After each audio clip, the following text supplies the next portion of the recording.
এখানে অ্যাডমিনিস্ট্রেশন পুরোটা ব্যক্তিগত থাকতে পারে এবং সেখানে কোনো জবাবদিহির বিষয়টা যায় না, কারণ যে ক্যাবিনেটকে দুর্নীতি দমন কমিশন অ্যাকাউন্টেবল রাখবে সেই দুর্নীতি দমন কমিশনের নিয়োগ দিয়ে সবসময় বাছাই কমিটিতে থাকবে তার, অর্থাৎ আমার কোনো মন্ত্রী দুর্নীতি করছে কিনা সেটা তো দেখবে দুর্নীতি দমন কমিশন, কিন্তু দুর্নীতি দমন কমিশনের যে কমিশনার তার নিয়োগ আবার সেই ক্যাবিনেট থেকেই হবে, যাকে আমি দায়িত্ব রাখবো সেই যদি আমার নিয়োগ দেয় তাহলে আমি তার দায়িত্ব কিভাবে নিশ্চিত করবো? সেটাই ছিল আমাদের ব্যবস্থা। এই ব্যবস্থা কি অটুট থাকবে যেখানে রাষ্ট্রের প্রত্যেকটা প্রতিষ্ঠানকে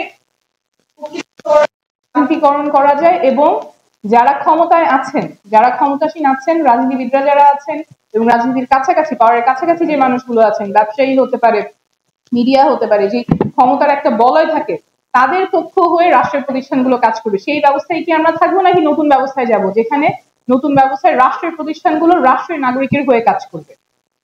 সেই আকাঙ্ক্ষা থেকেই কিন্তু এই যে এত কিছু হলো, ঐকমত্য কমিশন হলো, সব রাজনীতিবিদরা একসাথে বসলেন যে পরিবর্তন দরকার, কিন্তু এই শেষমেশ এসে আমরা রাজনীতিবিদদের কাছ থেকে শুনতে পাচ্ছি যে সংস্কার নাকি প্রয়োজন। তো আমাদের শুধুমাত্র সংস্কার না, আসলে অভ্যুত্থানের পরে কিন্তু আমরা যেটা বারবার এসেছে সেটা হচ্ছে বাংলাদেশ 2.0। শুধুমাত্র সংস্কার না, একটা আমূল পরিবর্তন, একটা রিসেট বাটনের কথা সবাই বলেছে। সেই রিসেট বাটনের কতখানি এসেছে ঐকমত্য কমিশনে সেটা নিয়ে ডিবেট থাকতে পারে, এবং আছে অনেকগুলো হতাশার জায়গা আছে। তবে একটা জিনিস, যেহেতু জেসিন আপা এখানে আছেন, আমি একটু পরিষ্কার করে জেসিন আপা বলছিলেন ঐকমত্য কমিশনের প্রপোজাল, ঐকমত্য কমিশনের প্রপোজাল কিন্তু জুলাই সনদে স্বাক্ষর হয়নি।